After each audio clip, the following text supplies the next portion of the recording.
But let's move over to the mini chamber at County Hall. And we all know that last week on Monday, there were the ugly scenes that followed up when garbage was dumped, sewer lines blocked, water disconnected at Stima Plaza by the Nairobi City County government. And so we also have got Governor Johnson Sakaja, who is before the Committee on Administration and Internal Security, and also the Inspector General of the National Police Service. Let's listen in. From City Council, there are bills from the first county government, the second county government, but government exists in perpetuity. I cannot say that those are other people's bills I will not pay. We start with Kenya Power, and I said, let us do a verification of what you're claiming from Nairobi. We did a joint verification exercise, Chairman, for a number of months. If you look at Annex number 11, because they were claiming 3 billion from the county government. And I said, it can't be 3 billion. What are we selling? After that verification, the bill went to half, to 1.5. The document is in section at Annex 11. It is signed by both Kenya Power and Nairobi County government. What we found was that there were some meters that Nairobi had been paying for that are not in Nairobi County. There are meters in Turkana,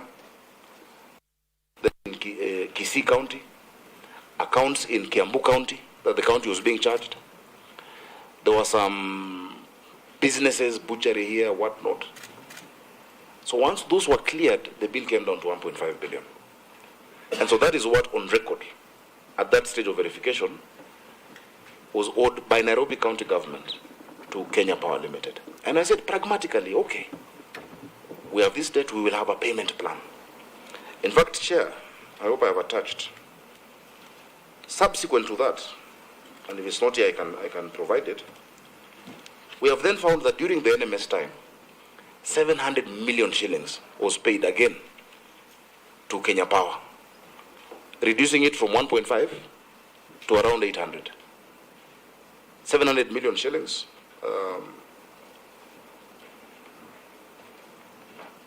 Is it attached? I'll provide that document before midday, Chair, if you indulge me. And even as that verification goes on, it is okay. Yes, I owe you. I'll be paying 60 million shillings of the old debt and the current bill. That's what we agreed. Now, we said, what about your debt to us? What you owe us? The National Rating Act, Section 19. And before that, a proper demand. In December, I personally went to Kenya Power, and I told the MD and the team there, we are both government. I feel you owe me more than I owe you. You can't just come and switch off lights. Because what we pay for is the Nairobi County government, and I'm glad I have the security agencies here. The bulk of the debt is not City Hall. City Hall has no debt. It's not our hospitals. They have almost zero debt. It is street lights. If you switch off street lights in Nairobi County, it's a security concern. And it's rightfully before this committee. All of the street lights in the city.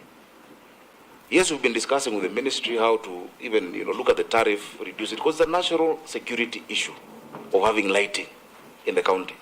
But I told him, it is not proper. Payment is missed by a week. You immediately come to switch off. I think members, as Parliament, exchequer delays. Counties got just on Friday. It happens. It happens. But institutions should understand each other. And so we agreed. But we sent a demand notice for the 4.9 billion shillings. The demand notice is here. If you look at the correspondence that has been there, look at Annex 7. Outstanding wayleave charges since 2002 from Kenya Power, signed by the County Secretary. 2017, zero response. 2019, to Engineer Jared Othieno, the outstanding annual wayleaves, 70 million, zero response. If you look at 19th March 2020, same issue to Kenya Power, zero response. But when you miss you're completely cut off. If you look at Annex 14,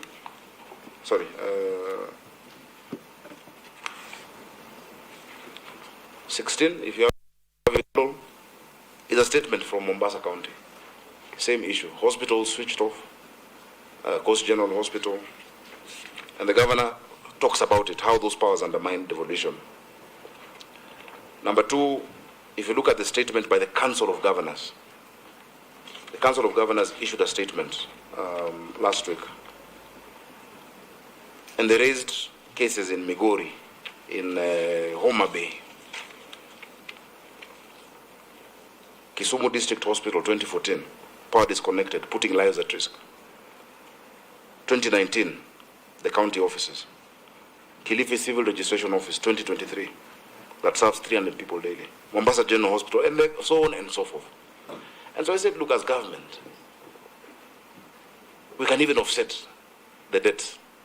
You know, yako ni kubwa kuliko yangu, toa kata ile pesa nakudai, ile unandai. We agree. Sorry, Chair, I know in Parliament once you start to finish. Forgive me for that. Now, after sending that demand to the Kenya Power, of course, ignored like these other letters. What do you do as a county government? You use the powers that are there within the law for you to enforce. The National Rating Act, in Section 19, gives the county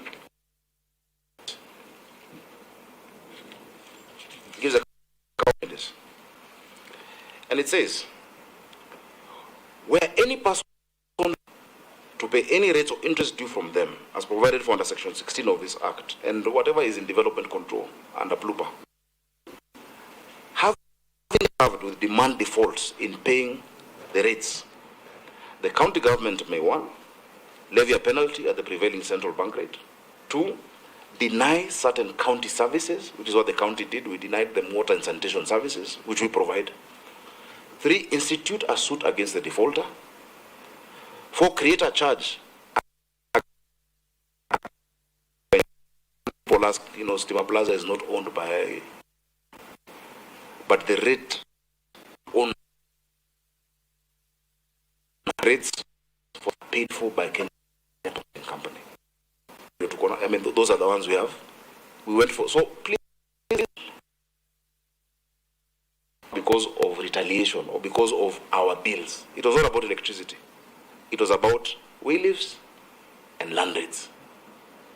Having served a demand is in this document, dated December 6th.